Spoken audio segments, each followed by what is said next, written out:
Kilo square feet weld அடிக்க போறோம்.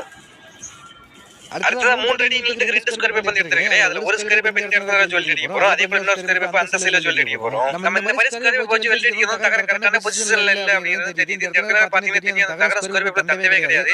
அதனால இப்ப என்ன பண்ண போறோம்னா தகரத்தால இழுத்து பிடிச்ச ஸ்கொயர் ஃபீட் கூட சேர்த்து வெல்ட் அடிக்க போறோம்.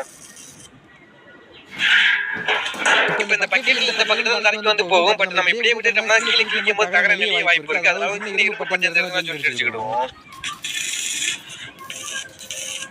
இப்ப நமக்கு பக்கெட்ல ஒர்க் வந்து முடிஞ்சிருச்சு. இது அப்படியே இருக்கட்டும்.